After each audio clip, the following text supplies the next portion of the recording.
Wonderful. It's so good to see everyone. And such an important I love the experience Bitmojis. for us. I'm always impressed when the Bitmojis actually look like the person. It is not easy to cartoonify yourself. No. Yeah. Rabbi, yours looks just like you. It does, doesn't it? It's an exact image. Almost lifelike. Almost. It's like that wax museum. You can't tell till the person starts moving. Yeah. Glad everyone's coming on. I can't wait, Jena, to hear about these books. Well, we will go into one book in specific today, but these are examples of things that people can pick up in libraries, or there's in the email that I sent beforehand. Did people get that email? On the resources, we sent out to the people initially who had registered, but we will resend it again. And I'll have more too, but there's a couple of lists there that people can, there's more books coming out. So every time you put out a list, it's always missing the most recent. So right, of course. You know. Good. All right, no, that's great. That'll be a wonderful tool for parents to have. Great list of books for their children. Okay, let's see. What time is it? I apologize in advance, Jena. I'm going to need to hop off a little bit early. So it's not an indictment of anything said or not said. I just want to know that, Thank you. Thank you for letting me know. Sure. Yeah, you can't read people very well on Zoom. You don't really know what's going on. No, not at all. So let's see. What time is it now? What time is it? Where are we? It's 2:03. 2:03. Let's give it another minute, and then Anne, are you doing an introduction, and we'll get it started? Yes, that would be great. Okay, perfect. Although I'll ask Jena to fill in on all the points that I had not mentioned or do not mention. Okay. Okay. All right, it's wonderful. Wonderful. We're getting there. We're apparently running on Jeremiah time today. Yeah, right. And then with the hour change, we might really be a little bit off. Oh yeah. Give everyone. Yeah. Everyone that opportunity. So now this hour switch, now it's dark in the morning. Yes. And stays light later. Yeah. Yes. Do we like that? That's a good question. No. I just need a routine. The change is the hard part. Yeah. Yeah. Yeah. Even just an hour, it's difficult. It's difficult. A drop of jet lag. Yeah. It doesn't make any sense why we continue to do it. We no longer live in an agricultural society, so it's really not necessary. I thought there was talk of dropping that. Yeah. But yeah, there was talk. I guess it's just talk. Years ago, legislature was talking about it, but then they were concerned about high school kids who are standing on the corner at 6:45 trying to catch a bus or walk into school, and it's dark. But that's where they left it. Yet they're walking at home at night. Yep, they do. Yeah, good point. Good point. So, okay, why don't we get this party started? Okay? All right. All right. So a number of months ago, Barb Miller talked to me about being involved with this workshop, how to talk to your children about race. And I thought, whoa, I wonder if I could do this. And then she says, not to worry.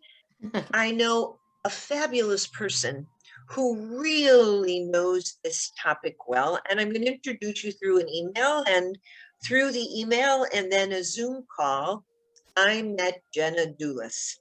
And I knew that as soon as I spoke with her after a long conversation, that she was not only so wise about the topic and on this topic, but she has the heart to have this conversation with parents and teachers as to how do you talk to your children about race And in today's world, and of course for many, many years, it is such an important topic and one we have not ever addressed enough. Temple Jeremiah has been doing a stupendous job of bringing this to us in the last 9 months. But now with it being how to talk to your children, we now are really graced with the presence of Jena Doolas, who is going to guide us through this experience. And I know we will leave this workshop, this experience with tools in our toolbox to really be able to have a more comfortable conversation, feel more confident, and perhaps bring the change and make a difference in this world. So welcome, Jena, to Temple Jeremiah. Thank you so much. Can you hear me? It's okay. Yes. That was like the best introduction I've ever gotten. Thank you so much. I'm very humbled and a little worried now that I'm not gonna like meet the challenge, but I will give you tools and just need to let you know that this conversation will be ongoing for you. As it is for me. I have a daughter, I have 2 daughters, one who's out of the house and one who's 17.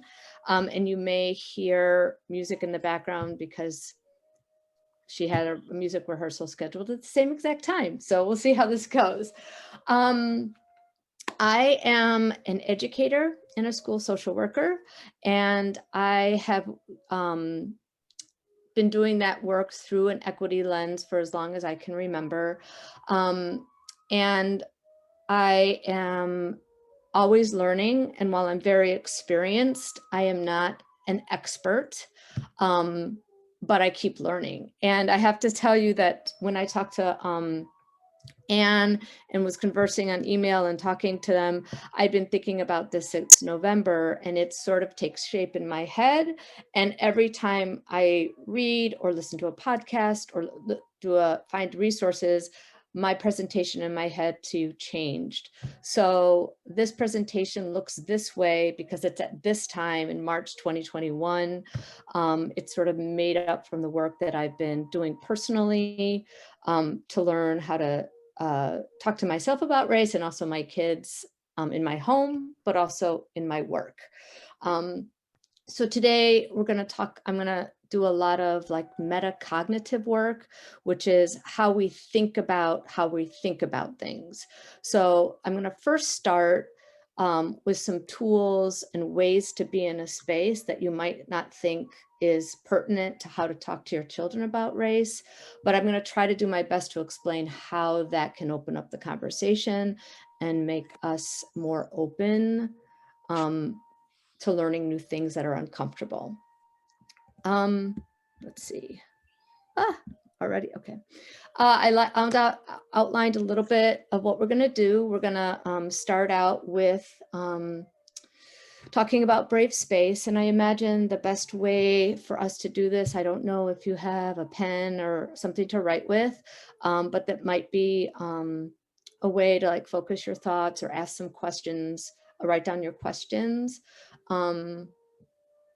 Because we have such a short period of time. I don't want to stop and have discussion that will displace some of the other things I think you want to learn about.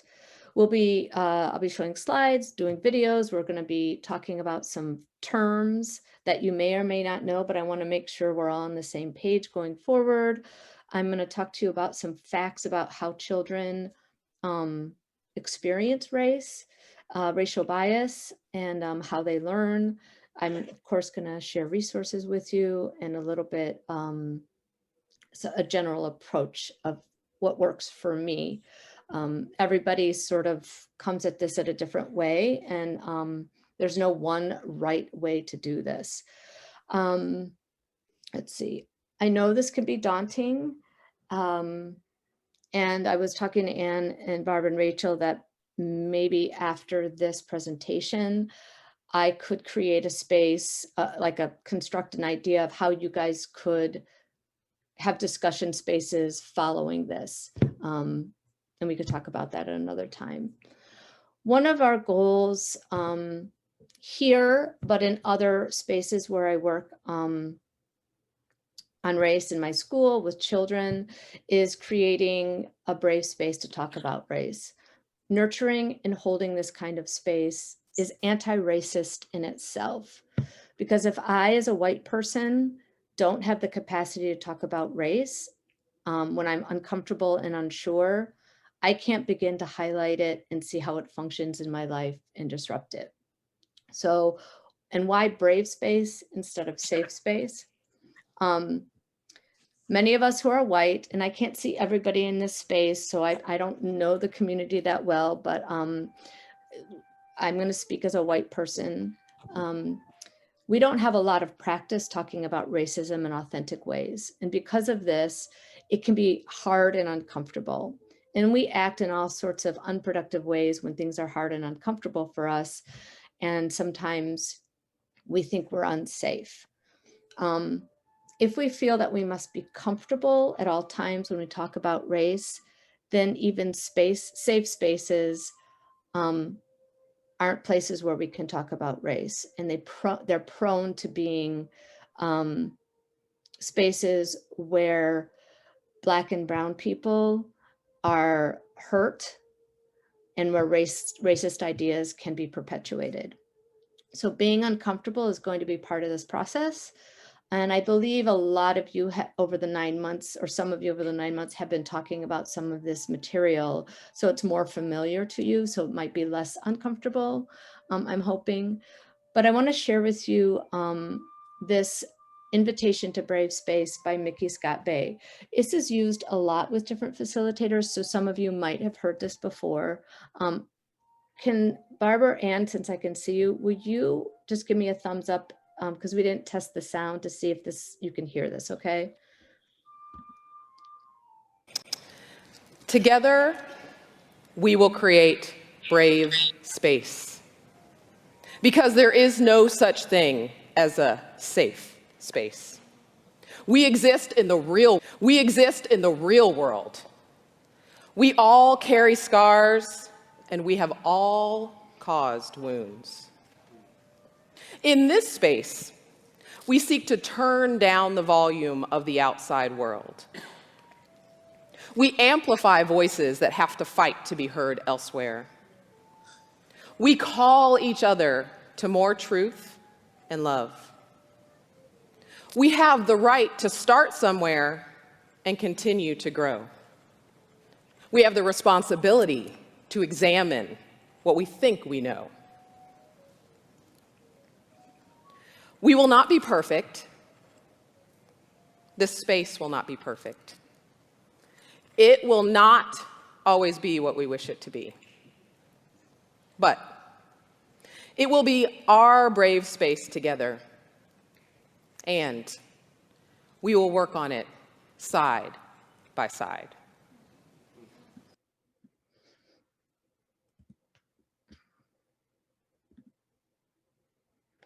Thank you.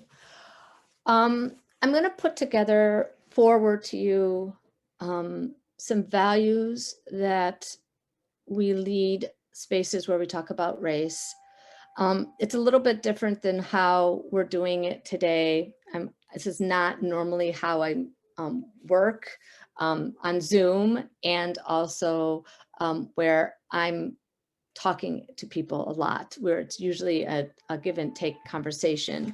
And so these values are really helpful ways of being in a space where we're listening to different voices. And they are also really good values for us to take into our homes as we grapple with some difficult things and things we don't know all the answers for. So staying engaged, it looks really different on Zoom. Having liquids, muting your mic if you need to address an interruption or relocate yourself, taking your bio break as you need. You know, I'm not taking attendance or anything like that. So be comfortable. Having something to write on really helps keep us engaged. Accept discomfort. Sitting through and breathing through ideas that cause our heart to beat, us to sweat, for us to feel like I don't know the right answers, especially when we're talking with our kids.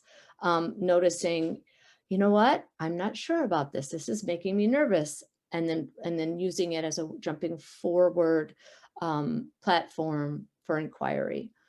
Expect non-closure.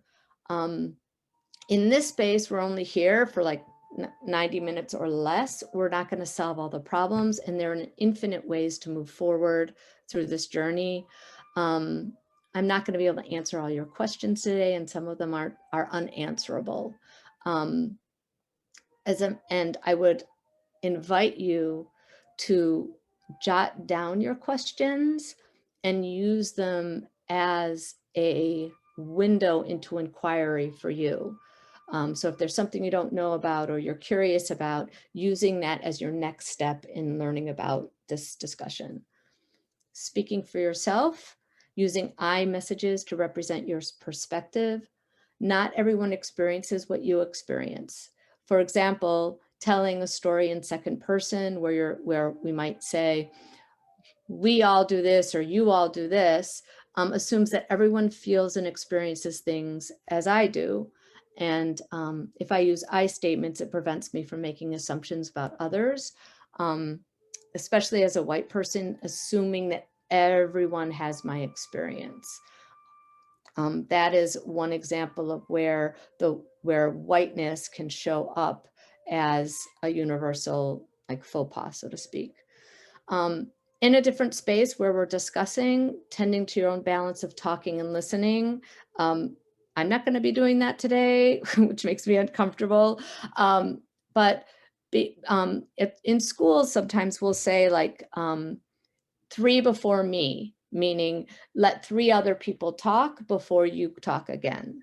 Often in schools, children who are much more verbal or assertive will end up talking more, and the people whose voices are more reserved don't talk as much. So teaching kids to talk and listen is a good practice in general, but is also a very good practice when we're talking about racism and in spaces where we're trying to bring other voices in. Silence is communication. Silence allows us time to consider our thoughts, think about what is helpful and necessary to ask or share. Confidentiality in a space where we're talking more, what is learned here leaves here, what is shared here stays here. I use this a lot in my social work practice. So the lessons we're learning we can take out, but the specifics of the story are specific to that person.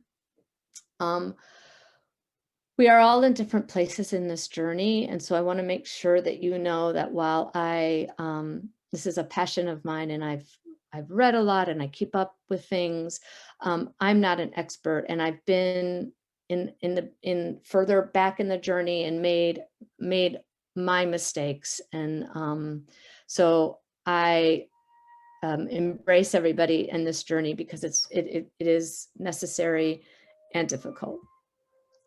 Anne shared with me more than a handful of Jewish values to help, values that thread through the Jewish religious school at Temple Jeremiah.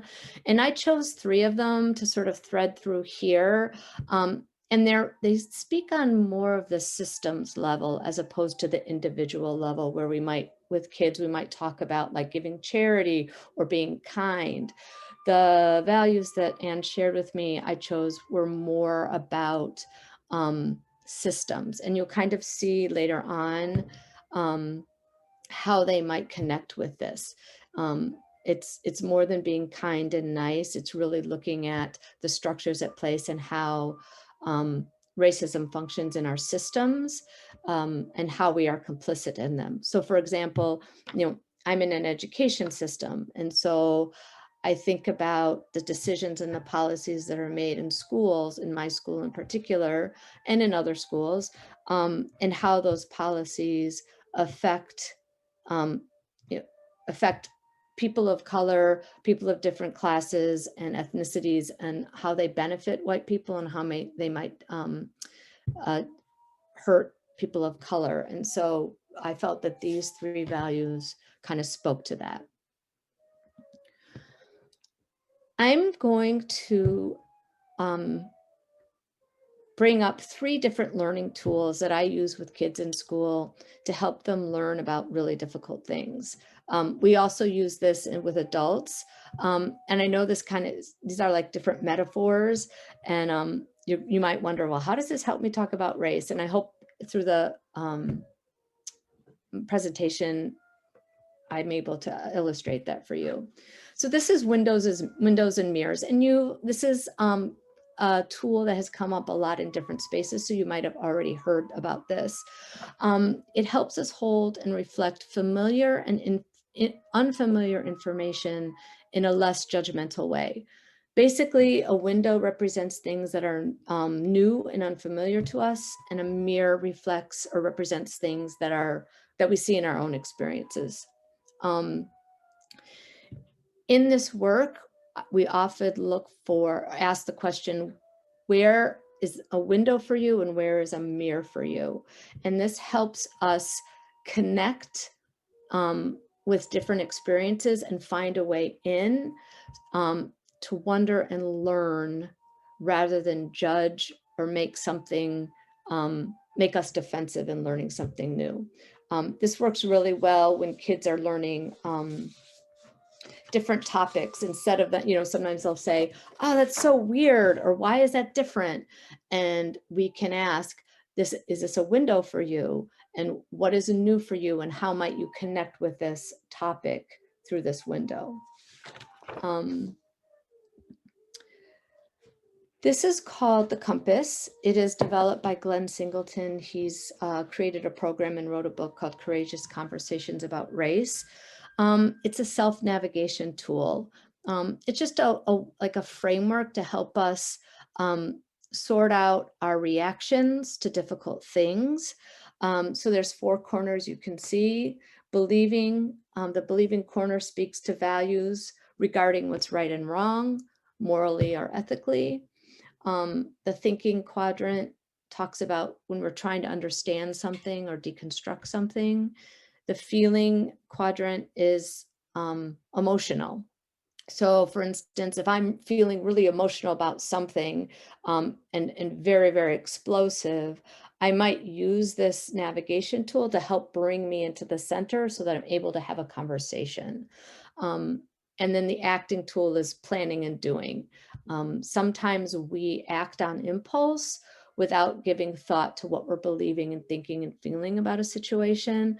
And so stopping for a moment and using this tool can help us jump into a difficult conversation in a way that people can understand us and hear us better.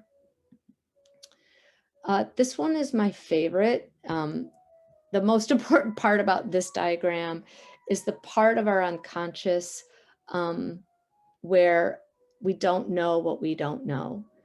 It's just a reminder that there's a lot of information and lived experiences that we don't know anything about. And to pretend to know that we do is one of the biggest obstacles to talking about race. So when we try to shut down a conversation about race with our kids because we don't know the answer, that keeps us from learning, and it keeps your kids from learning. And if we try to say things that we think we know, but we don't know, we're giving wrong information and it comes out confusing. So how I use this tool is when I can say that was a DK for me, which means what I don't know, I didn't know. It allows me to be, I'm okay not knowing a lot of stuff. I'm not dumb. I'm not ignorant. I'm not inexperienced. I just don't know this part, and it's okay. And then it allows me to ask the questions about windows and mirrors.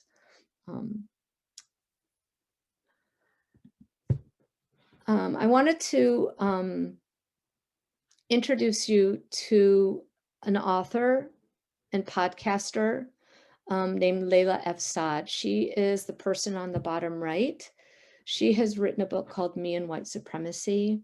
And she also runs a podcast called the Good Ancestor podcast. Last week, she had Michaela Loachin. She's a climate activist. And in that podcast, Michaela Loach said this: I think being a good ancestor is also just allowing yourself to be soft, and being soft is so many different things. It means being soft to be able to be moved by other people's actions, but also being soft with yourself and realizing that we can't know everything and we'll never know everything. And all we can do is as much as we can and take rest and allow ourselves to be like soft within that.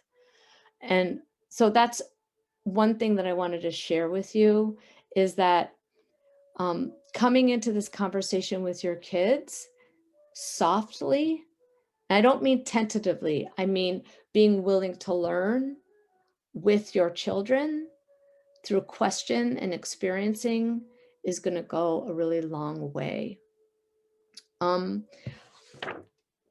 This is kind of, the next section is I'm going to go into some terms. So I wanted to take a moment to see if anybody had questions, or if you wanted to jot anything down in a journal before I move on. Oh, sorry. I don't have access to the chat for some reason. Are there any questions there, or does anybody? I don't think anyone's actually posted in the chat yet. Okay. So you're fine. Okay, cool. The next bit is just definitions. Just to make sure we're all on the same page. I don't want to presume that you don't know these, but I also want to make sure that we all are working from the same definition. Race, as a working definition, race typically refers to observable features such as skin color, hair color, texture, facial features, bone structure. While race can sometimes be recognized as a first impression shaped by a person's skin color, hair texture, facial features, and bone structure, it is the social value assigned to one's skin color that becomes the separator, and it puts us on a hierarchy. So one of the other things to think about with race is there's a lot of and, yes, and both. So on the one hand, race is not a biological fact. It doesn't exist. Yet on the other hand, we have socially constructed what it means to have a race, and that has great impact upon different races and how systems act upon them. So on the one hand, it's not real, and on the other hand, it's very real. And being able to hold both those truths is very important. I want to introduce you to another writer, Ijeoma Oluo. She has written a book called So You Want to Talk About Race. And I wanted to make sure that we're also talking about being nice. A lot of what prevents people to talk about race is being afraid to say something racist and making sure that you're a good person. And so she says, if you insist on holding to a definition of racism that reduces itself to anytime somebody is mean to somebody of a different race, then this is not the book to accomplish your goals.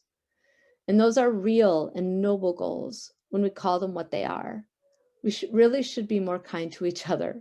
But when I look at what is putting me and millions of other people of color at risk, a lack of niceness from white people toward me and people who look like me is very far down on the list of priorities.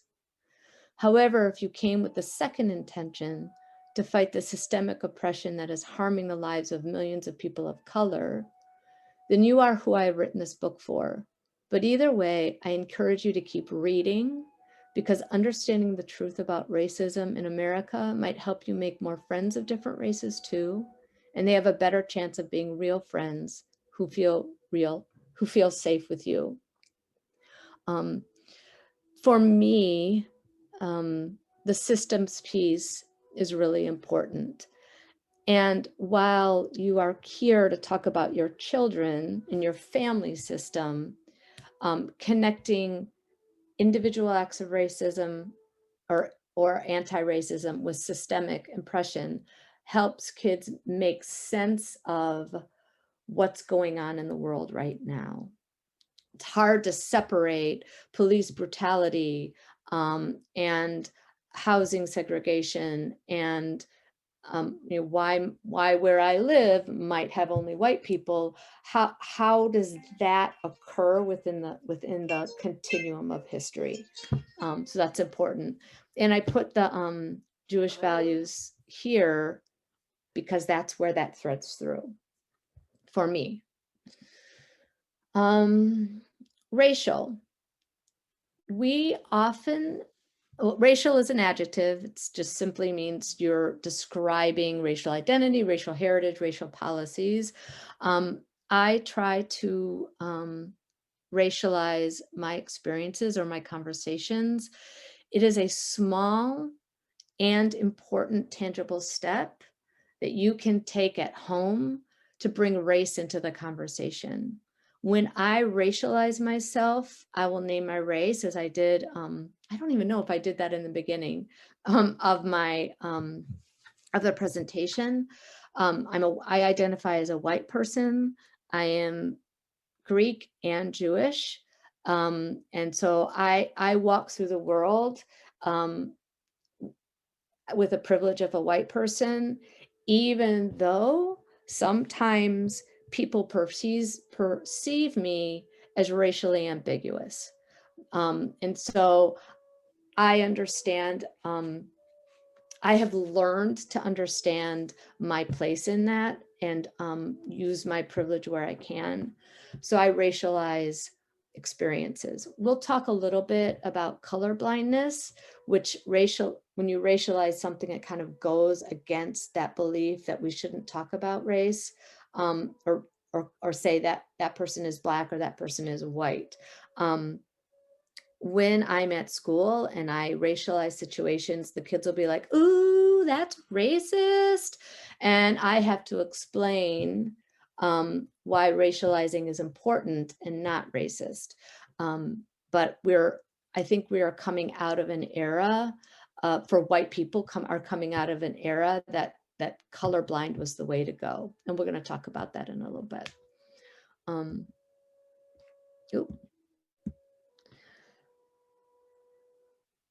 Racism. Racism is a system of advantage based on race. So remember, biological race is not real, but we have created, especially in this country, a system of hierarchy based on race. And you'll notice that in my presentation, I'm tending towards anti-Black racism. There's all sorts of racism. And I do that because our country has really been built upon and founded on anti-Blackness and anti-Black racism. A simple way of defining racism is prejudice plus power. So we all can have racial prejudices, but we cannot be, if we do not have a system of power behind us, supporting us, we cannot be racist. So I can, if as a woman, I can have, this is on the gender line, maybe I can have negative feelings about men, but I cannot be sexist. I can have a prejudice against men, but because I don't have power behind me, I don't have a system of patriarchy behind me. It's the same for racism. Again, I've put the Jewish, wherever I put the Jewish values, it's tying that systems piece to, as Jews, what we are trying to do in our religious system, and thinking about ways of where we might be supporting that and where we might be complicit.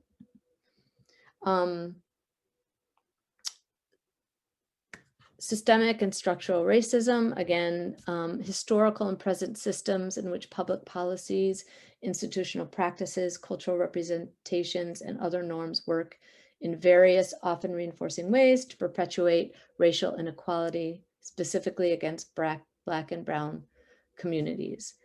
can be seen in discriminatory laws, residential segregation, poor healthcare, infant mortality rate, inferior education, and so on. Two of those systems right now that we can see at work is, if you're following the news, how many different voter suppression laws have been put in place in the last couple weeks. These are efforts to disenfranchise Black and brown people from voting. If you can't vote, then you don't have a voice in the systems that in creating the systems that support us.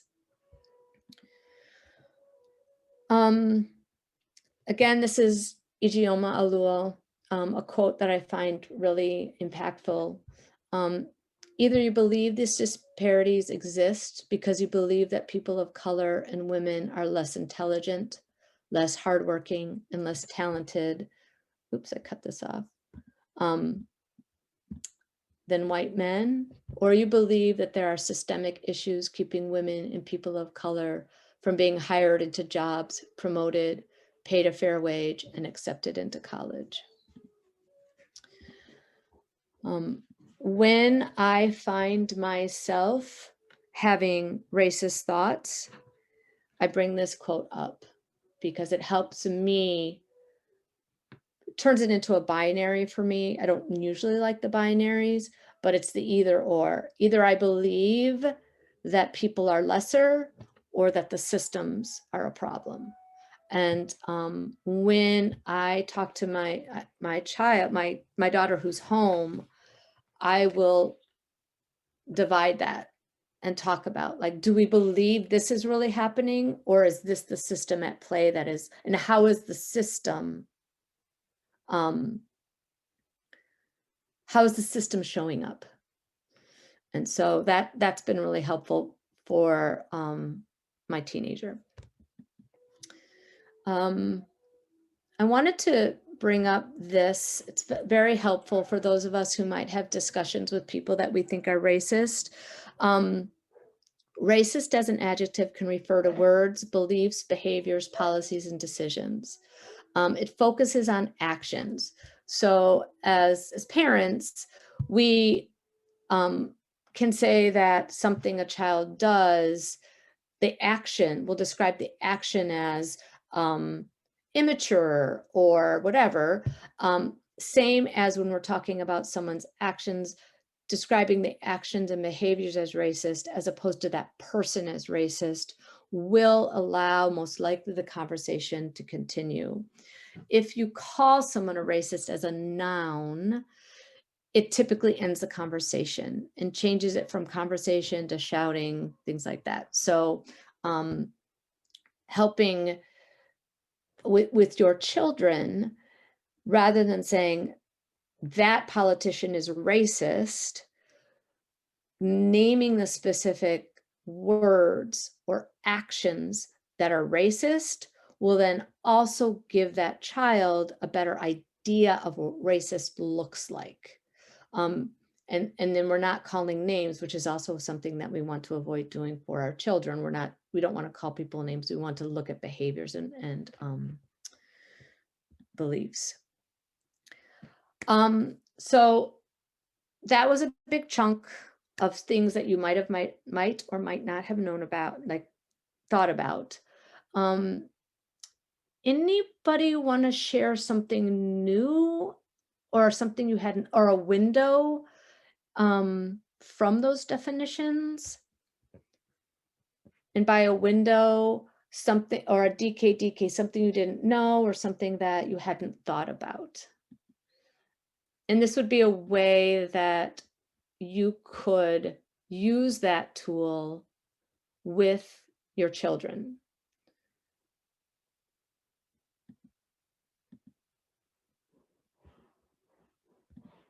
Okay. Is there anything I can't, like I said, I don't know why I can't get the chat. But is there anything in the chat? No. Jena, may I ask a question? Oh, sorry. Sure, that's okay. I was wondering if you could say a little bit more about the importance of racialization Yes. I thought that was a really useful strategy that, you know, a lot of us are thinking about how colorblind racism is problematic and harmful, but explicitly why it is better to name race or some examples of how to do so. Yes. So it kind of goes at the beginning with the I statement. So you can racialize yourself, or as a parent, you could racialize your child. You can't racialize your child if perhaps they're adopted and they're a different race than you. You can give them information, and then eventually they will have to identify for themselves. Or if you're a mixed race family, that's a deeper discussion. But so I might say, as a white person, I experience the police in a really different way. For instance, I did get pulled over with my teenager like 3 weeks ago because my license plate was expired, which like blew my mind because I still feel like I'm in 2019 or something, 2020. And so when I talked to my daughter about that, I said, you know, as white people, as a white driver, I had this kind of conversation. I can't speak about what it might be like for another person of color, but let's talk about how it could have been different. You know, he did not give me a ticket. I'm not saying that would automatically happen, but opening up the possibilities about how that system functions differently for me as a white person. I mean, you know, I use identity, I can also say, as a white woman, because white women have a very specific role to play in how we uphold white supremacy. And so through our men, so you could do that too. The other, I have, since my 17-year-old, I'm talking about her a lot, poor kid. We live in Chicago. She goes to a Chicago public high school, and she might be the only white girl in her friend group. And for a time, they were going down to the water tower downtown to hang out. And I don't know if you remember, there were like mobs of kids about 4 years ago. And so we sat and had a talk about, and they were actually in 8th grade then. I was like, so you as a white girl have an obligation to not save, but to be cognizant of how your behavior is you're going to get away with a lot more than some of your other friends of color. And that is your responsibility to, you know, sort of like keep that in mind. You're not to police, quote unquote, your friends, but to understand that you walk differently through this world. So those are 2 examples I'm thinking of. Does that help, Dana? Yeah, thank you. Okay. I appreciate that. Yeah. Rachel, you were going to say something? Just that I didn't see anything in the chat, just so that you didn't have to look for it. Okay. I have a question. Yeah. This technique that you're using, how young can your children be for you to start using a technique like this?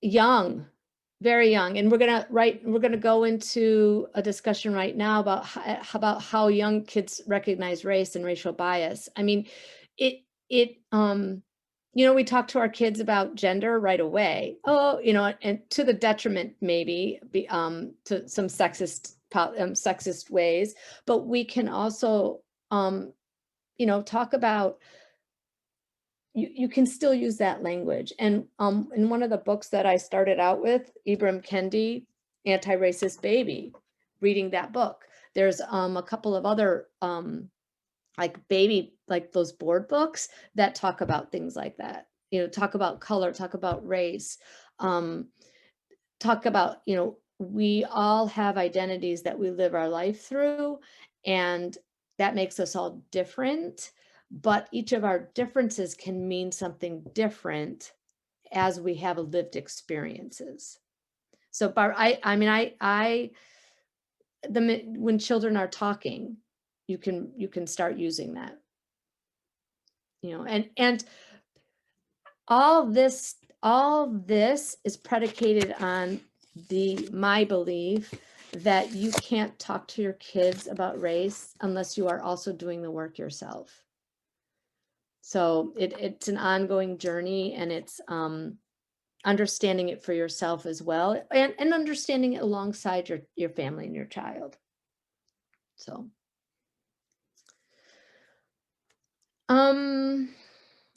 so what we know about racial bias, I'm going to give you some like 5 or 6 points about this. This information comes from 3 organizations that I'm familiar with. There are a lot more. Don't let this limit you.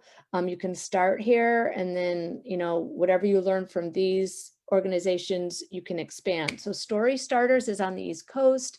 They literally use story and books to help families talk about race with their children. The Conscious Kid also, all 3, Conscious Kids, Embrace Race, and Story Starters are geared towards helping families bring the topic of race to their families. Embrace Race is a mixed couple. They literally do webinars, free webinars all the time. Once you get hooked into them, you will be on a webinar every 3 weeks about raising your family in an anti-racist way. The Conscious Kid is a Black couple. And if you have been following the news recently, well, recently and not so recently, his wife, I think the girlfriend at the time, wrote the piece about Dr. Seuss and how racist Dr. Seuss is. And so that information is on that website. And so these 3 are really, really good places to start. So this kind of gets to what Barb was asking. So at birth, babies show no preference for own race faces. But by 3 months of age, they prefer their own race faces. Before your child can talk, they already are learning about the world and about race through your actions and the media that they're getting exposed to. 3 to 5-year-olds categorize people based on race and express bias based on race. By age 3, children have already absorbed the climate of our society in which middle-class white culture is presented as a norm or a standard in terms of appearance, beauty, language, cultural practices, food, and so on. For example, I have some nephews who I don't see very much, and we were playing some card game, and they brought up a movie that they were watching. It was a Western with quote unquote cowboys and Indians, and he was describing, I had a leading question like, who were the cowboys fighting? And my nephew said they were fighting the Indians, but the cowboys were normal people, so it was okay that they were fighting. And I like brought up the idea of what is a normal person? And so this example of white structure, culture as the norm that everybody has to raise up to is an example of white supremacy and whiteness at play. And so being cognizant of what we present as normal is really important as white people. Black and white children tend to favor their own race at 3, but by the time they are 5, Black children also show a pro-white bias. What time is it? Let me see. I know I'm gonna run out. Okay. I'm gonna show you this. I don't know if you've heard about the doll study. It was done in the 1950s. This is a recent study done based on that by CNN. Anderson Cooper, AC 360, CNN weeknights 10 Eastern. There are lots of different colors for skin. I have questions for you about these pictures of different children. After I read the question, I want you to point to the picture that fits the story. Are children colorblind in America? Show me the smart child. Show me the mean child. Can you show me the dumb child? Show me the nice child. Is bias measurable even at an early age? Why is she the bad child? Because she's black. And why is he the ugly child? Because he looks like he's white. Why is he the dumb child? Because she has dark brown skin. Why is she the bad child? Because she makes fun of everybody else's skin color. How much do kids learn from what they see and hear from adults? Show me the child who has the skin color most adults like. And show me the child who has a skin color most adults don't like. These are questions that we, along with CNN's Soledad O'Brien and a team of psychologists hired by CNN, spent months investigating through tests, interviews with children and their parents. But they're questions that have been asked for decades. The first doll study ignited controversy in the 1940s, when psychologists Kenneth and Mamie Clark pioneered studies in the effects of segregation in schools by asking African-American kids to choose between black and white dolls. The so-called doll test found black kids overwhelmingly preferred white over black.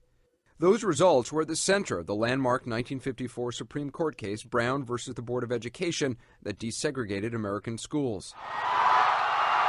Now, with the first African-American president and nearly 60 years after segregation was overturned, we wondered, where are we today?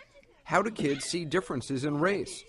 What we discovered might shock you, but first, how we got there. Skin color, child skin color estimate. Okay, yeah. We asked renowned child psychologist and University of Chicago researcher Dr. Margaret Beal Spencer to design a pilot study for CNN and analyze the results. Our children are always near us, because we're a society. And what we put out there, kids report back. You ask the question, they'll give you the answer. Spencer's team tested more than 130 kids in 8 schools with very different racial and economic demographics. Half of the schools were in the north, half in the south.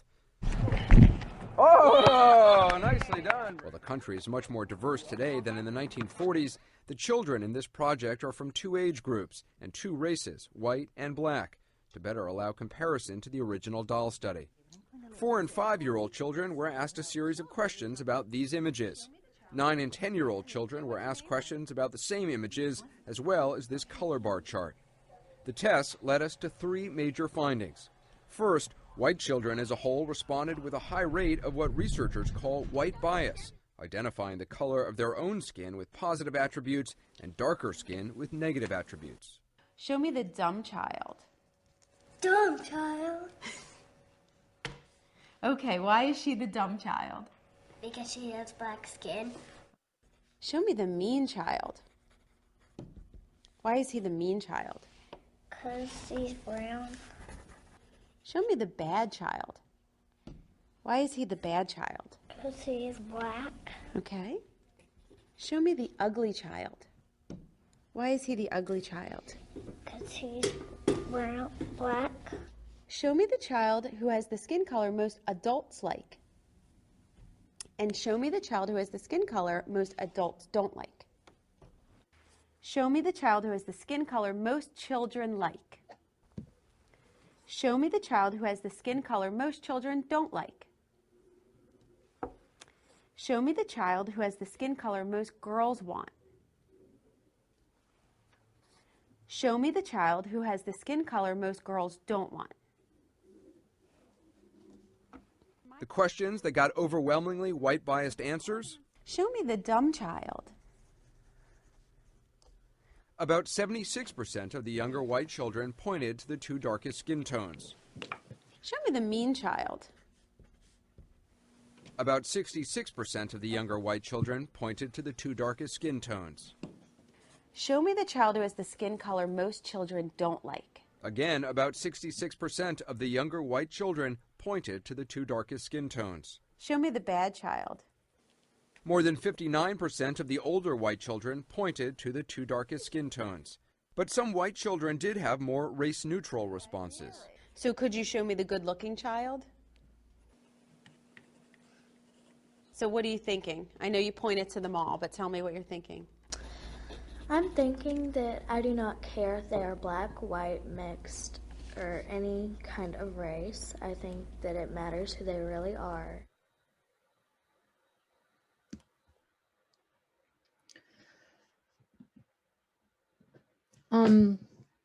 So this is where we can take a moment to use some of the tools. This is a really tough video to watch for me. So if you're experiencing something like this with your children, you know, what is your DK in this moment? What is it that you didn't know you didn't know? What is a window for you? How does this reveal a new way to interact in the world? What is a mirror? Think about where you are on the compass and why. How can this information help you take your next step in understanding how racial bias functions in your life and your family? I would, you know, I was going to give you a minute to jot down a few notes or questions, or if people want to just talk, we could do that too. This is a heavy piece, so.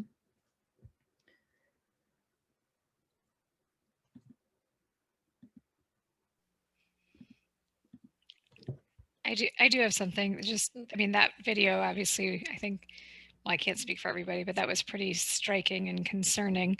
But I also feel like it was almost leading also, in that, you know, the kids were required to answer a question.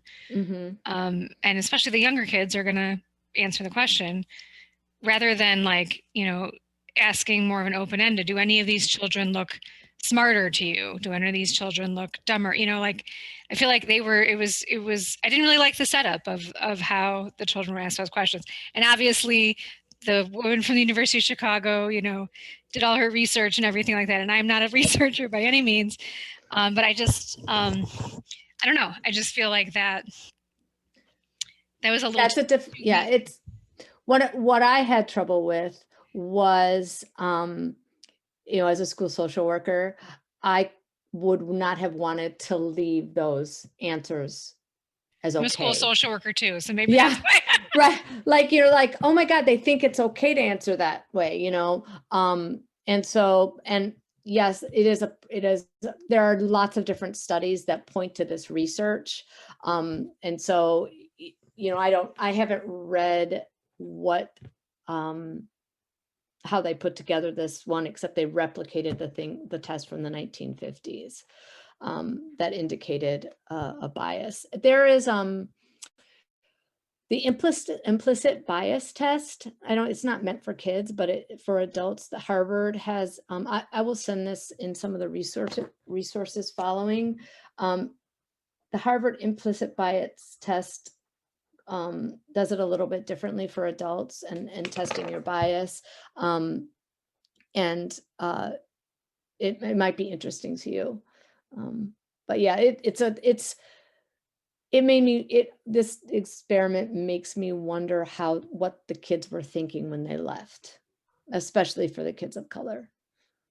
You know, I was just going to ask also, whether or not when they showed early on in the years back that a Black child chose that white doll, how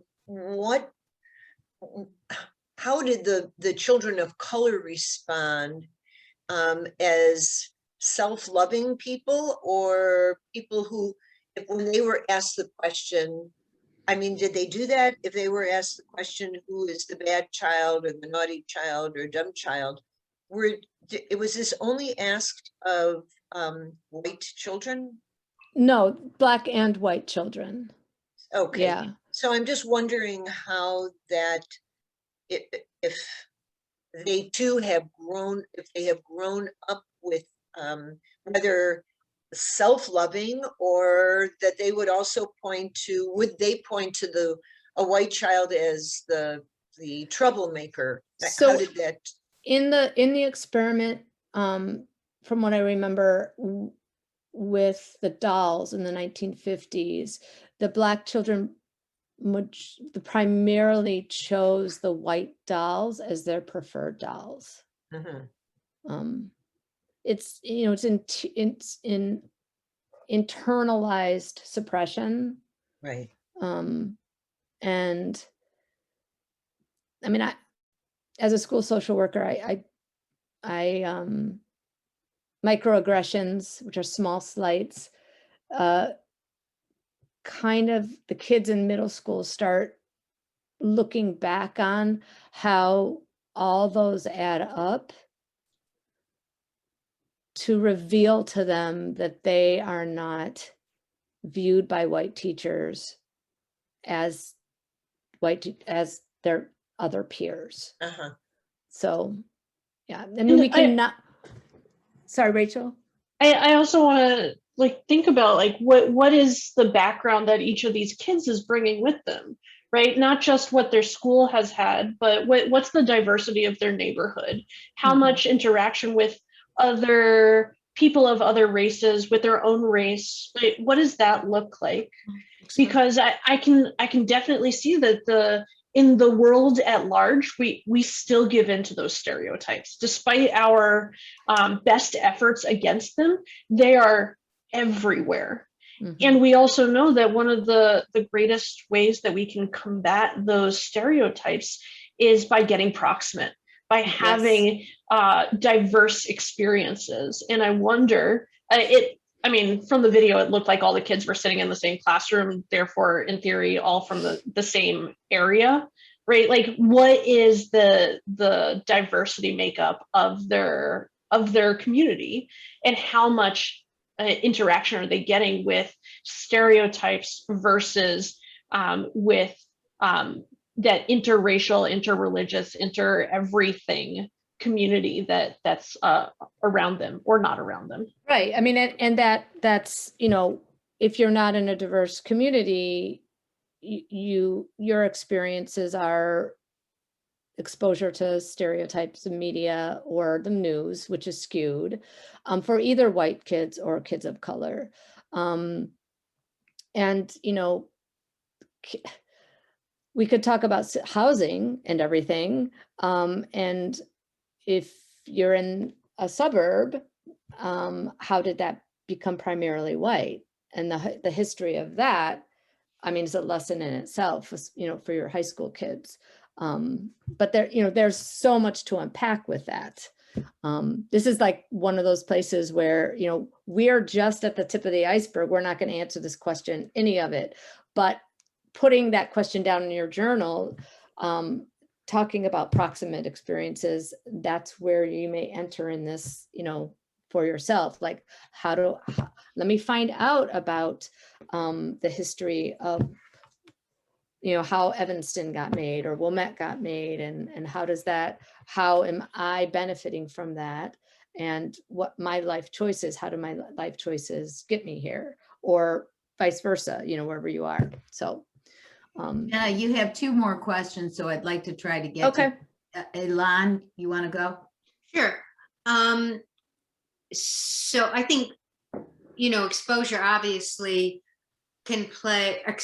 other races can obviously play both positive and negative. If they've had positive exposure, then they're more likely to be have a different kind of feeling. If they've had negative exposure, clearly they would have a negative feeling.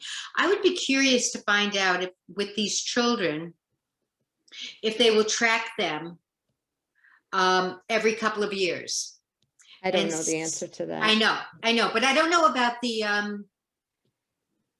but that would be interesting to me to see if they change their opinion as they get older. So there's an interesting book. It's called Friends Disappear.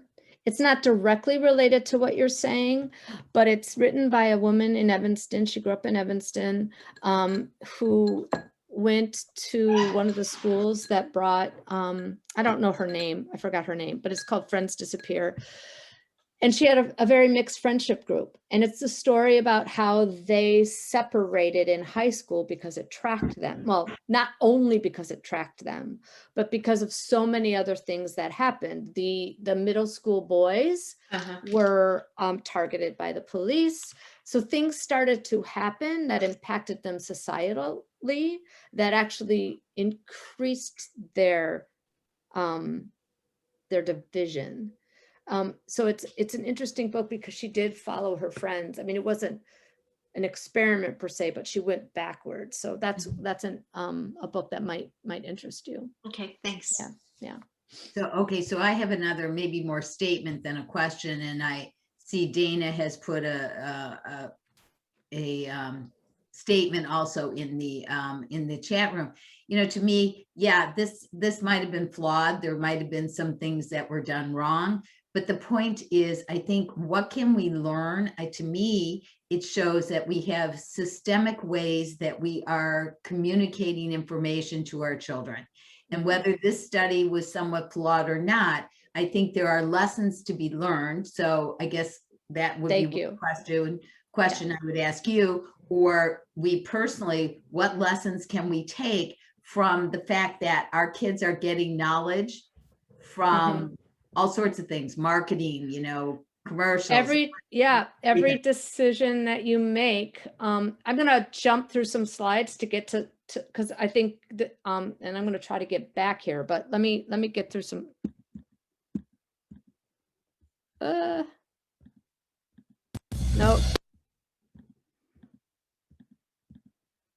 I got way too much here, people. So, you know, everything you do, from where you choose to live, work, eat, travel, shop, enroll your kids in school, choose to spend time with, and what you choose to read, watch, listen to, play, and buy are all teaching your kids about race and who and what you value, regardless of what you say or what your intentions are. More importantly, the actions you take on a daily basis are either reinforcing or disrupting racism. Hold yourself accountable as the primary teacher and model for your children on race and racism. Equity has to become a daily practice in all actions and interactions. Who is coming over to the house to visit? Who do they see when they are out and about in the neighborhood? How do you act?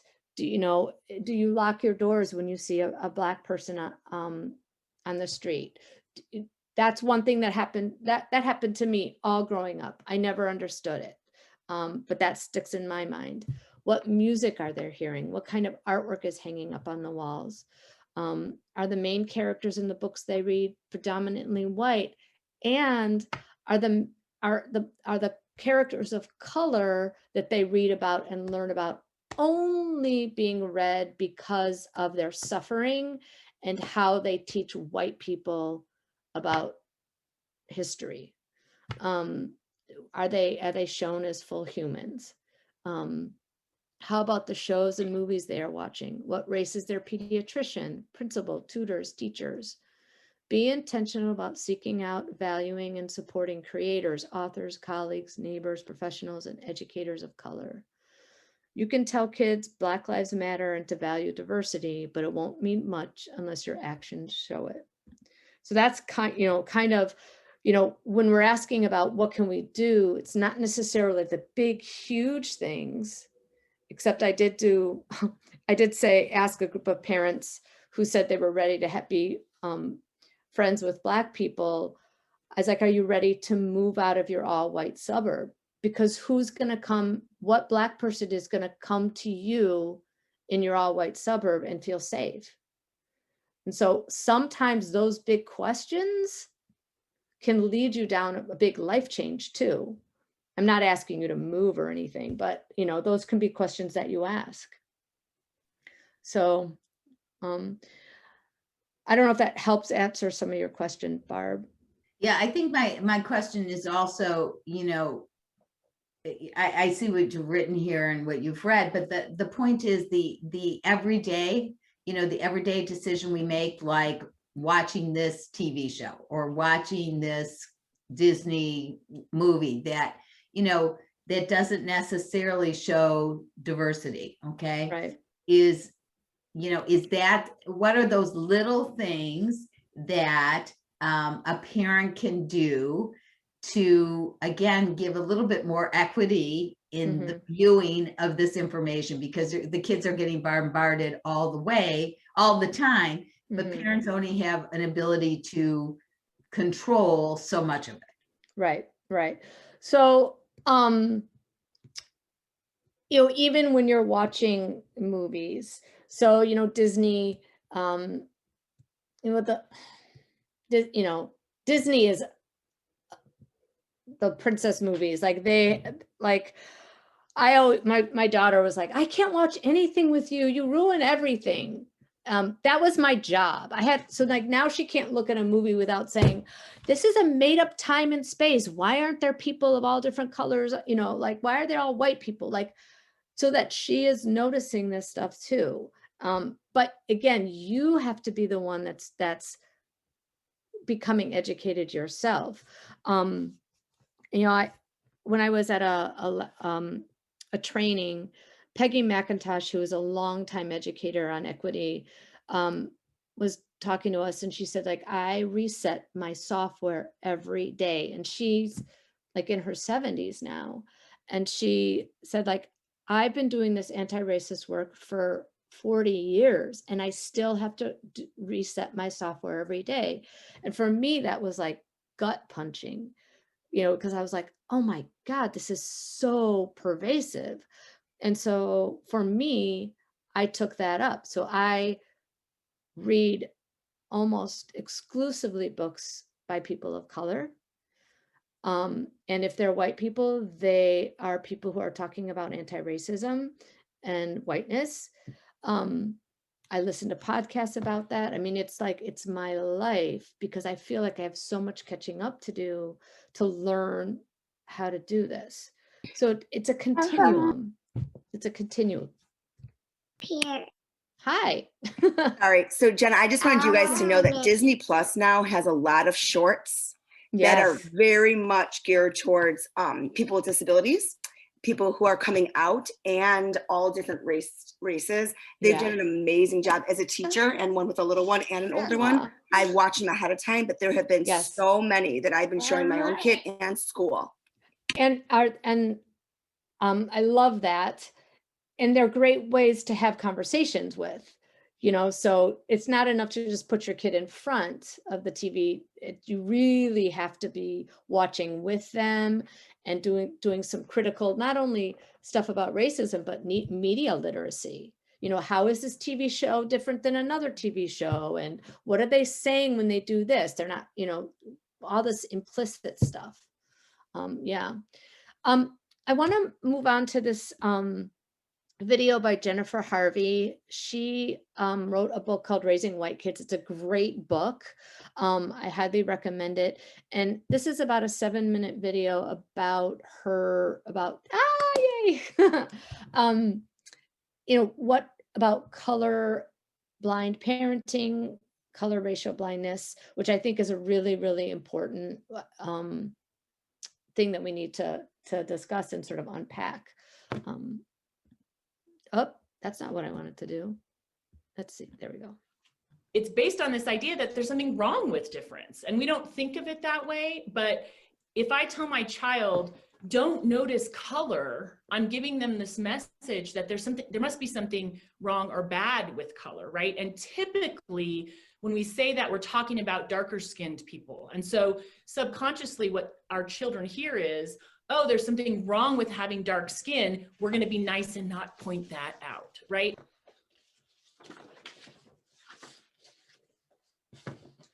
The first thing that you really bring up in the book that was like an aha moment for me was around this idea of colorblind parenting. Can you talk a little bit about what that is and where it comes from? I mean, what so-called colorblind parenting is this, or colorblind, even if it's not parenting, colorblind thinking is this notion that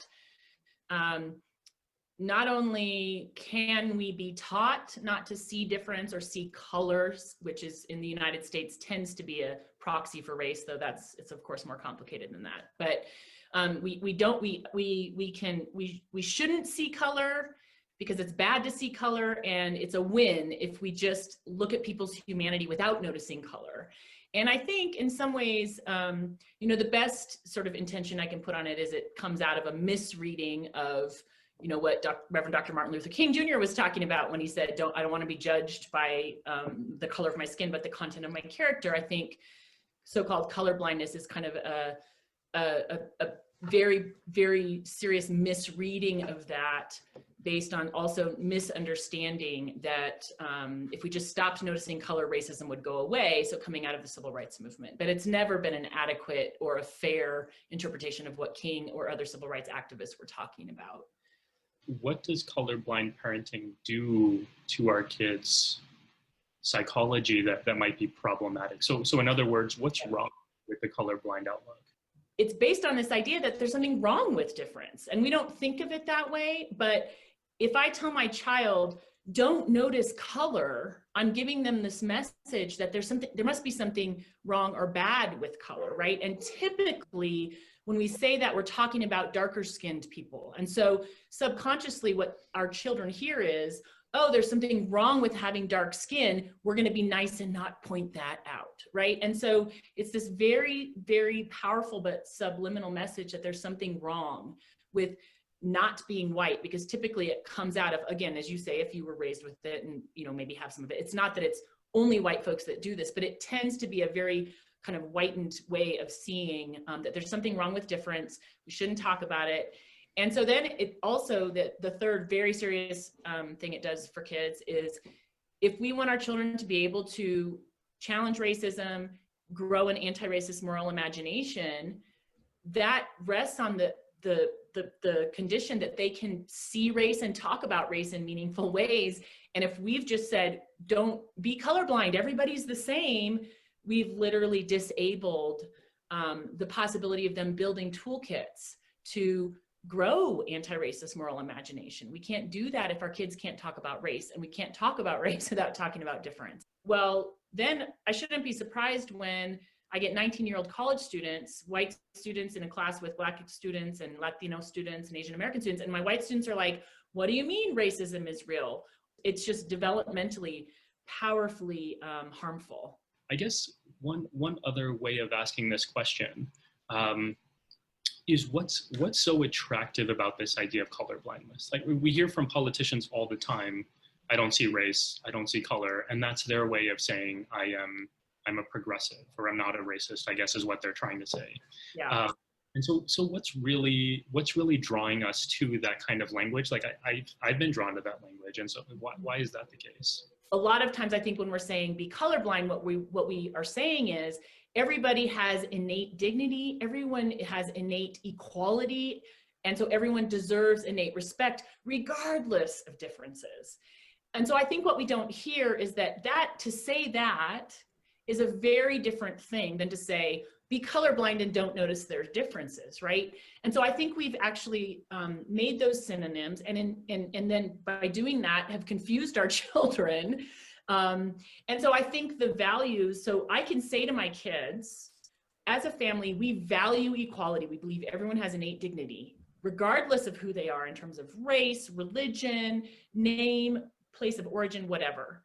And then we need to take the second step and say, the reality is, though, we live in a world or a society where not everyone experiences that respect, right? So everyone is innately equal, but not everyone experiences equality out in the world. And those are two very different messages. And we've sort of flattened them into, we're all equal, so therefore be colorblind. So we think we're trying to teach respect, that we don't sort of put people's individual particularness sort of in a column that says, therefore they're a different kind of person, whether good or bad, right?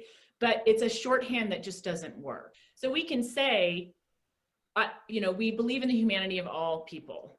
Yes, of course, that's a value I ascribe to, the innate dignity of all human beings, regardless of race, gender, religion, etc. Have you ever met a person who didn't have a gender, a race, a name, a hair texture? We have never met that person, right? We always engage and experience people's humanity through the particularities in which they show up. And so it's this complicated way that our kids, we're using these really abstract universal categories that even we adults don't really operate from. Like I can say I value humanity, but I only experience human beings through all our beautiful differences, right? And so our kids need us to break that down for them a little bit if we are committed to their anti-racist moral capacity. The alternative you give for colorblind parenting, and I think we've been sort of talking about it a little bit, but the term you use is race-conscious parenting. I'd love for you to talk about what it means to be race-conscious for us as people, and then what it looks like to use that as a vehicle for parenting. I like the language of race-conscious because it's it assumes that we want our children and we ourselves need to be conscious and aware of race. We need to and should talk about race. We should observe difference and engage questions of difference. I want them to be able to do that with communities of color. I want them as white US Americans to be able to be in relationships of solidarity and allyship and meaningful action. Oops. So she is a really, her book is fantastic. She has a website and some courses and classes to take that are really, really helpful. But, you know, when I'm asked, like, what specific things can we do? You can only do what you're aware of. Does that make sense? So if you are learning and becoming more aware of how race functions in your life, then you begin to be able to do more to be a race conscious parent. And so I think being here is, and going through all the presentations that Temple Jeremiah has provided and reading and continuing to study this and learn how it functions in your life, it will give you more ideas of how you're going to bring that into your specific family, and using all those teachable moments that come up with the Disney Plus or assignments in school, looking at those assignments through a racial lens, what is missing from this story, or things like that. I will not have time to play this book. It's called Not My Idea, a book about whiteness. It's 14 minutes long, so it's longer than We Have You, but I will share it with all the resources to send it to you. I like it. I like the book regardless, but I like how he uses the book and how he speaks with the book. It's an example of how to use literature with children. And family conversations, exposing your children to other races in books, on TV, in real life, has to coincide with explicit conversations. And rather than making judgments or coming to conclusions, spending your time noticing, I noticed this, what do you think is happening here? So inviting question, inviting thought, and just pointing out different things to notice, rather than telling your kids what to think necessarily is helpful. I talked before about racializing, so making specific references to the topic of race is going to go a long way to helping children understand that it is part of our everyday life, personally, interpersonally, and institutionally. One study found that almost 40% of white children did not know if their parents liked Black people, despite parents reporting cross-racial friendships. And that is indicative of the lack of conversation. It's like that elephant in the room kind of bit. Adult fear of bringing up the conversation because we might not have all the right answers, or we might come across as racist, keeps us from having those conversations, and not having those conversations increases racial bias for our children. Books are great. They impact empathy through moral imagination, imagining both people and situations as having a significant impact on perceptions and attitudes. Reading literary fiction with people of color that isn't about the struggle of slavery or civil rights, but is about being human, goes a long way. More and more books are being published. So when you're looking at books, just because they have characters of color in them doesn't mean they're anti-racist books. There's a lot of discussion about the book, oh my goodness, To Kill a Mockingbird, where, you know, it's harmful to high school kids and middle schools of color if it's being taught in a way that doesn't bring up race, whiteness, how whiteness functions in that book, and sexual violence, white sexual violence. So it's important to sort of kind of learn alongside your children. Let's see.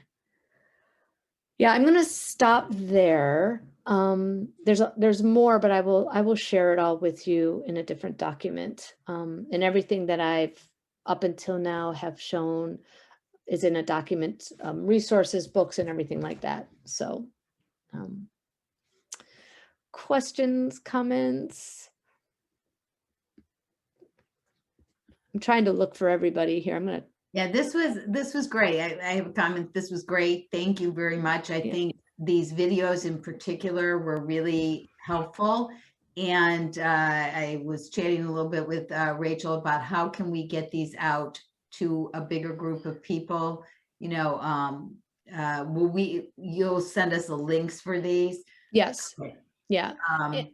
I'll also combine the email that I sent beforehand, because it has lists and stuff, but like I told you, everything keeps changing so fast that it's not timely sometimes. And you know, if you have a question like, I wonder about this, Google it, you know, it might be there. And if you need to reach out to me, please do. It can be a daunting journey. And I will also include some things based on some questions that people asked, to follow up, to sort of follow up. So, you know, I'm interested and maybe kind of mention that on this particular Zoom, and Jena, thank you. We have a number of our teachers who are teachers in the public school arena, but also teaching at Jeremiah. Okay. And I'm just wondering if there's just a few sentences you can say on how they can. I mean, we're teaching holidays and we're teaching empathy and we're teaching Torah. Yeah. At the same time, I wonder how we can do a bit of our own job, even though, of course, I think the most important part goes on at home. So I have a couple of thoughts. Jewish Council of Urban Affairs is doing some excellent anti-racist work. So reaching out to them. I think I'm a Sephardic Jew. And so in the Jewish world, I'm considered a Jew of color, which I'm grappling with all the time. And so I think a lot of the Jewish communities don't we ourselves as Jews kind of see that Ashkenazi Jews are like the norm. And so perhaps exploring, you know, more about different Jewish communities that are not Eastern European communities, and then how within our own community, what does that look like for us? And why are we separate? And how do the different cultural customs function to separate us or bring us together? Kind of thing like that. That could be a way. But I think I've also had a lot of conversation with, you know, Jewish people over the years, including myself, is trying to grapple with the idea of like, are we a race? Are we an ethnicity? Are we a religion? And I think that conversation, parsing out what all those different identities are, might be helpful as well, because I identify as white and Jewish, and I think exploring the relationship between African American communities and Jewish communities historically, and also what they have in common. Like, there's a lot of different places where they intersect, and I think just starting to bring in the idea of race and ethnicity and religion, and where does that all intersect for us? And what does that mean for us as a separate groups of people and one whole group of people? I'm not going to go into this, but I believe you'd have to be prepared for it. This would be a discussion that also includes, what does it mean for Jewish people to be Zionist? Also, that's a very loaded conversation, I understand, in terms of Israel and Palestine, but that's also something I think many Jewish communities are grappling with right now. So on that controversial note, I'm going to say thank you very much. Yeah, this was really wonderful. I really appreciate all the time and energy. And obviously, we just touched at the very top of your knowledge base. So I appreciate very much the offer of us coming back and asking more questions. And we probably will. So again, thank you for everybody coming. I want to be respectful of the time, and thank you, Jena, for putting this together. Thank you. It was I really enjoyed putting it together, and for a group of people that I don't know. So it was thank you for the opportunity. Jena, thank you so much, and everyone who came on board, and it gave us now a lot to think about. And that's important. And just to put on your radar, our next anti-racism event is on April 11th. Discussion of detour spotting. That one's all Dana, right? Awesome. As she puts down her microphone, Rabbi Rachel really loves watching me do this. I love it. No, Jill and I are gonna try to host the discussion of detour spotting. Excellent. And Passover's coming up. If you don't have plans for a second Seder, we're doing an e-Seder on the second night, first day, the Sunday of Passover. And also something else to be aware of is the JUF has a wonderful grant that enables us to offer mental health first aid for youth for completely free. It is usually not anywhere near free. So if that's something that you are interested in, let me know. It's a bit of a time commitment, but it's totally worth it. And this one is specifically focused on providing mental health first aid to youth. So 11 to 25-year-olds. And thank you so much. This was Rabbi, wonderful. Is that a training? It is a training. You even get a wonderful certificate and everything. So if you're a social worker, what day was it? It is 2 Sundays in a row, beginning also Sunday the 11th and continuing on to Sunday the 18th. Okay, thank you. Got it. Rabbi, do you have times on each of those programs? 1 to 4 p.m. No problem. Then you can go at 4 o'clock onto our program. Exactly. They don't overlap. You can spend all your time on Zoom. Okay. Yeah. Yes. Yeah. So they do not overlap. Thank you all. The 11th will be from 4 to 5. Great. Thank you. Thank you. Thanks, everyone. Bye. Bye, Thank you, everyone. Jena. Have a good rest of your day. Thank you. And do you want me to stay on for a second, or? Yeah, just stay for a moment. There you go. Okay. Hi, Lon. So I didn't know what arrangements has Barb arranged with you and how we are, if we're paying you an honorarium? She said they didn't have any money, so. Oh, for God's sake, we'll come up with something. I have had donations. You for all that time and all that preparation. That's all right. It doesn't settle with me. So we'll take care of it. That's good. You do me a favor and send me just an address. Okay. I won't haunt you or anything like that. Okay. No, that's fine. And for the follow-up materials, is it easier like in a Google Doc or a email, or what's best? Rach, what do you think? Send it to us however you have it. We'll post it on our website and something that's not editable. So we'll either upload a PDF or we'll make whatever works best for Okay, it'll have our probably, webmaster. I'll probably do a Google Doc. It'll have the links to it, to things too. great. And I'll have it sectioned for them. I know, you know, people want a lot of stuff to do. So, great. Yeah. So, okay, that would be, can I just very quickly, and this is what I run into, and maybe it's a bit of my own bias, but when I'm having conversations and the effort to really examine our own heart, and how we feel, and what always works against it is maybe it's the news, you know, maybe it's something on the news, right? We're getting the kids, in my case, grandchildren who are old enough to go downtown on their own, or they're going to Lollapalooza, or they're wherever they are. And then the news just talked about some teen gang coming up out of subways and knocking you down and stealing your phones and on and on and on. Yeah.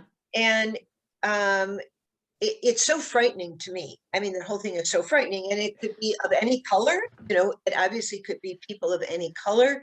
The news is showing most of the time it's people of color. And I don't know how to then address it. You know, obviously you can say, I want you to be alert, you know, look around you. We're not mentioning color, just, you know, stay alert, keep your phones in your purse. You know, you don't want to walk around, you know, wherever you are. But it so gets in the way of, I don't know, just healthy thinking and working hard on oneself.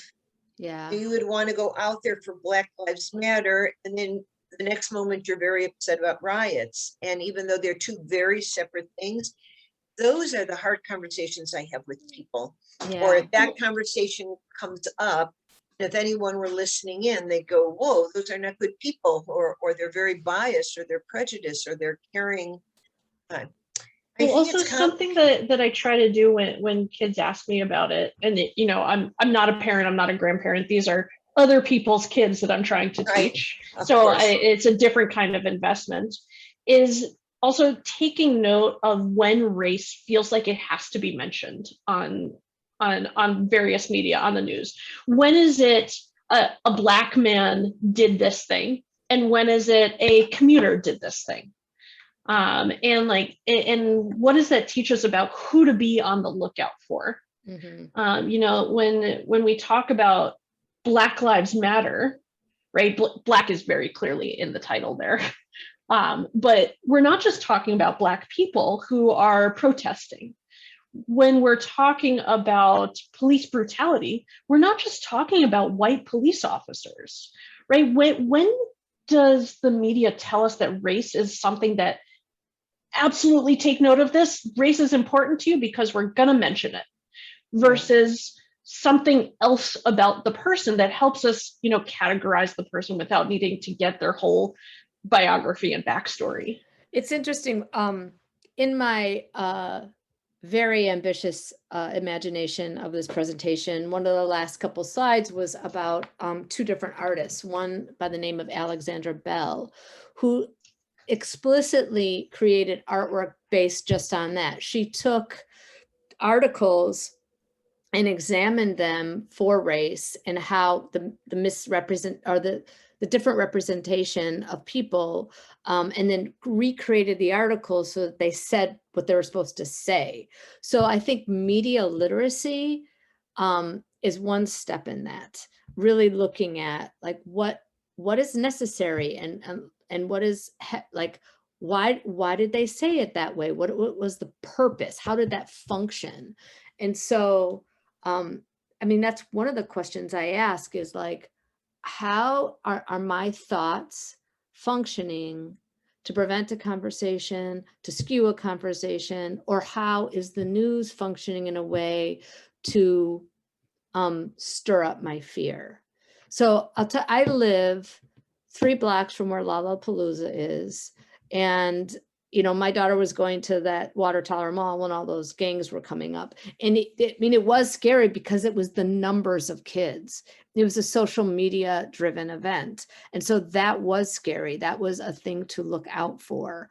And so what I focused on was, you know, you want to go out, let's find a place to go out that doesn't have this massive amount of people on there. So like, and if you're dealing with teenagers, you're also going to get pushback anyways. So, I think and the other thing is you're an outsider from Chicago, even though you live in proximity. So when Rachel said, like, being proximate with people, the more people you know of different races and ethnicities, the more you can say, hey, I know this person is this person, and that person is this person. And then like you don't have to jump to the stereotype as easily. But it's really hard if you're living, if we're older, we don't have young people, that's hard. If we're, in, like, my dad lives in a gated community, like he keeps asking me questions like, what planet do you live on, Dad? Like, but it's like we all have our own little isolated islands if we don't really do some work to get out there. You're muted, Anne. Sorry. Thank you. I want to thank you. Please send me your address. I will. Right. And I'll send you all the stuff. Thank you so much for letting me be part of your community. I appreciate it. You guys are doing great work. Thank you. All right, Jenna, have a good rest of the day. You too, everyone. Bye. All right, bye-bye.